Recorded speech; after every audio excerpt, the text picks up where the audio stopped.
Hey, I'm Nina. Today I'm here to answer the question of how does minimalism work in a shared living space, like living with a partner. After my own experiences, I'd like to share these tips for minimal living together when the other half is not a minimalist.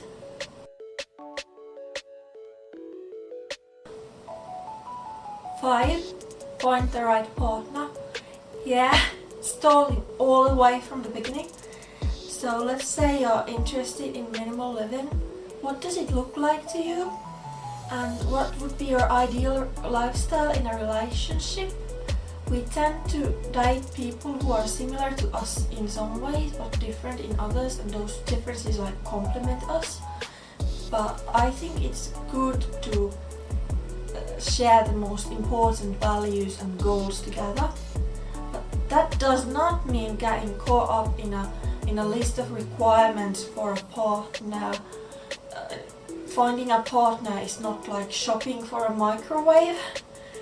So it's important to just get to know and talk about your interests together and what's important to the both of you. If the other person is like dismissive, disrespectful or indifferent to your lifestyle, or you to theirs, that's bad. Because mutual respect is important, and when you have that, it doesn't matter if you both are minimalist or not. It really does not matter. And I wasn't into minimalist lifestyle when I had met my husband, and we had been together for many years already. So one question is, what if one person in the relationship becomes a minimalist? 4. You are not right, so you're a minimalist. It's like important to remember that you're not right and neither is your partner. If minimalist lifestyle is what you want and your partner doesn't, neither of you is right, you just have a different opinion. Is it possible to meet in the middle? Discuss, for example, why you would like to keep the countertops clear and how to achieve that together and to what extent. Consider together what would be practical and beneficial for the both of you. For example, imagine if my husband were an extreme minimalist and would like to get rid of our bed. At 8 months pregnant now, I'd be fuming. I don't want to sleep on the floor, no thank you. And that example was completely imaginary, but when I was getting into minimalism, some of my ideas were pretty out there. They were wild and impractical. And it's normal to get overly excited when you find something that works for you. But I needed to remember that that's exactly what I had found. I had found something that worked for me, and that doesn't make it right for somebody else. 3. Make decisions about the living space together.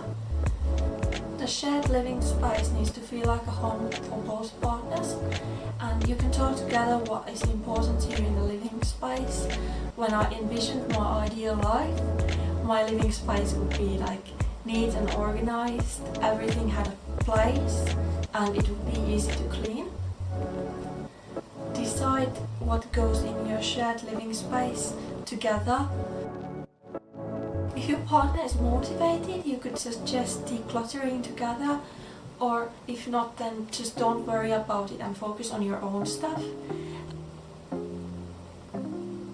We also discussed about some sort of minimizing together after I had decluttered my possessions, and turned out we were both okay with not having any open shelves or bookshelves, because my husband prefers to read ebooks or borrow from the library, and me, I hate dusting and having to move things out of the way and back on the shelf again.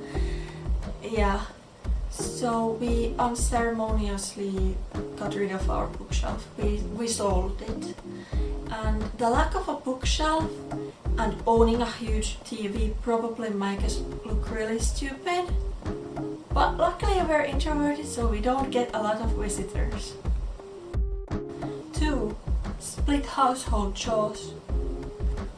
both partners need to feel that both are contributing to having a beautiful, peaceful home.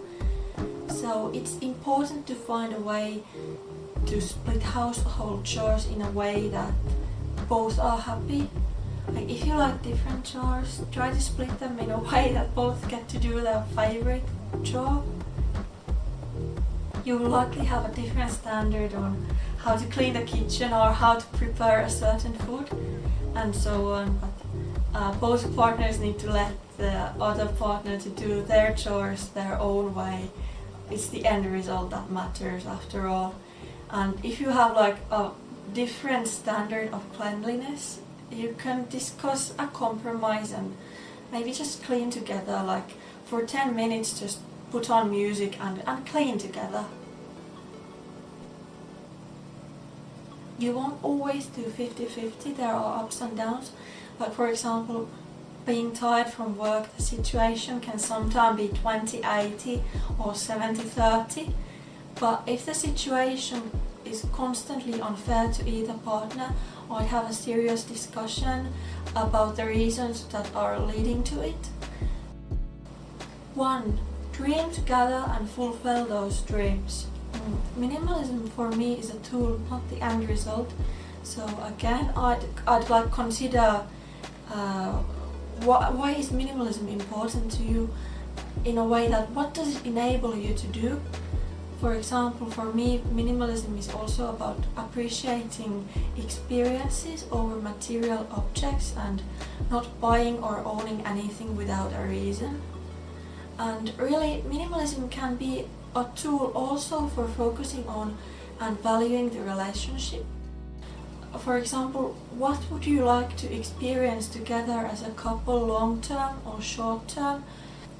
For example, we dream of having a small house by the lake where you could go fishing, and we'd have a yard with berries and apples and plums.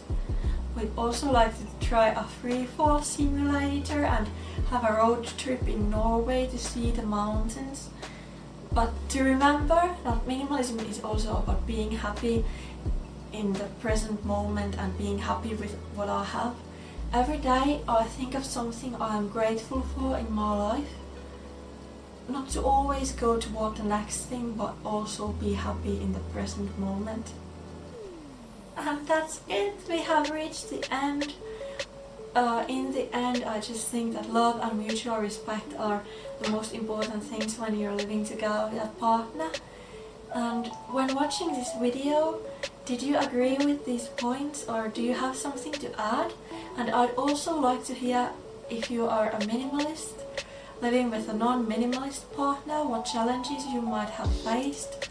Or if you are a non-minimalist, living with a minimalist partner, what challenges have you faced? So if you'd like, please leave a comment, and thanks for watching my video, and I really hope to see you again soon. Bye bye!